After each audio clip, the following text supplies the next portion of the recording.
ఏమేస్తున్నా బియ్యంలో పురుగులు ఉన్నాయా? కాదు, ఎంతలా ఉన్నాయా? అవి అక్కడ పెట్టేసి కథం రేపు ఫస్ట్ సోషల్. అక్కడేమో టెక్స్ట్ బుక్స్ అవన్నీ పెట్టింది. ఎందుకంటే ఇప్పుడు ఇది చూపిన ఎన్ని పేజెస్ రాసినా నువ్వే చూడు. ఇన్ని పేజెస్ రాసిన 101 సినాప్సిస్ రాసిన. అయితే రెస్ట్ తీసుకున్నావా 2 minutes? సో రేషన్ బియ్యం వచ్చినాయి, వాటితో ఆడుతుంది.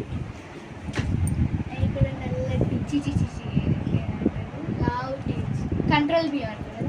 ఎస్, కంట్రోల్ బియ్యం, కూపన్ బియ్యం, రేషన్ బియ్యం, అన్ని బియ్యాలు. సో ఈ బియ్యాన్ని నచ్చినట్లయితే మీకు ఇప్పుడు లావుది సన్నటిది డిఫరెన్స్. దీంట్లో ఈ సన్న బియ్యం, ఈ కంట్రోల్ బియ్యం చూడండి ఎంత డిఫరెన్స్ ఉందో. ఏమో దొడ్డుగా ఉన్నాయి, ఏమో సన్నగా ఉన్నాయి. చిన్నగా సన్నగా. అయితే నీకు ఉడకబెడతా, ఉడకబెట్టి పెడతా అన్నం. నాకు ఇది వద్దు. చూడండి సన్నగా ఉంది. మళ్ళీ చూడండి ఇంత లావు ఉంది. ఇప్పుడు రెండు చూడండి సేమ్ ఉన్నాయా?